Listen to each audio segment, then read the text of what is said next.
નમસ્કાર દોસ્તો, આપણી યુટ્યુબ ચેનલ ટેચમાં આપનું સ્વાગત છે। આજે હું વિડીયો લઈને આવ્યો છું જેમાં તમને વાત કરીશું પીએમ શિષ્યવૃત્તિ યોજના 2024।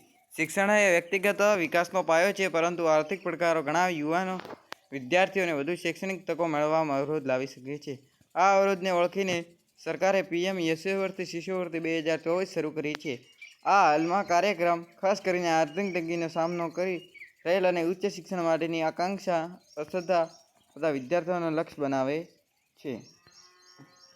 આ યોજનામાં કેટલો લાભ મળવાપાત્ર છે અને આ યોજનાની વિગતો શું છે અને આ યોજના લાભ ક્યારથી મળવાનો શરૂ થશે તે વિશે ચર્ચા કરીશું।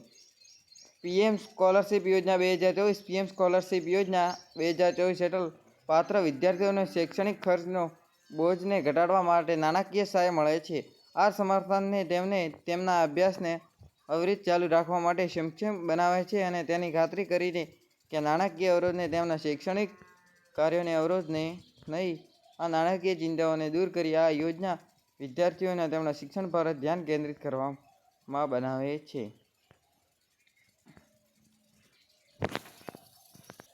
પીએમ શિષ્યવૃત્તિ યોજનામાં એક હાલમાં નવું અપડેટ આવેલ છે, જેમાં પાત્રતા માપદંડ શિષ્યવૃત્તિ માટે કોણ લાયક છે તેની વિગતો, અરજીની ફી, અરજી કરવા માટે જરૂરી કોઈપણ ફી વિશેની માહિતી, લાભો, સરળ ઉમેદવારોને શિષ્યવૃત્તિ શું આપે છે, વય મર્યાદા, અરજીઓ માટે વય પાત્રતા સંબંધિત માર્ગદર્શન, એપ્લિકેશનની લિંક, અરજી ફોર્મ ક્યાંથી એક્સેસ કરવું, સત્તાવાર સૂચના પીએમ શિષ્યવૃત્તિ 2024 અંગેની વિગતો આપેલ છે।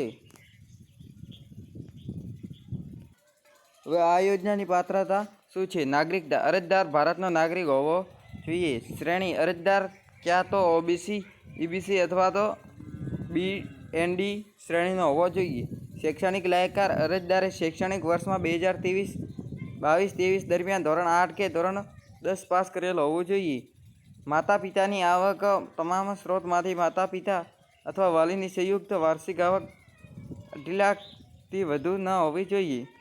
ઉંમરની જરૂરિયાત: ધોરણ 9 માટે વિદ્યાર્થીએ જન્મ 1 એપ્રિલ 2007 અને માર્ચ 31, 2011ની વચ્ચે થયો હોવો જોઈએ। ધોરણ 11માં ધોરણ માટે વિદ્યાર્થીની જન્મ તારીખ એપ્રિલ 1, 2000 અને માર્ચ 31, 2009 વચ્ચેની હોવી જોઈએ।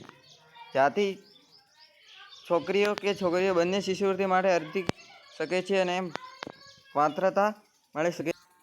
આ વિડીયોમાં આટલું જ, મળીશું નવા વિડીયો સાથે। Thanks for watching, enjoy this video.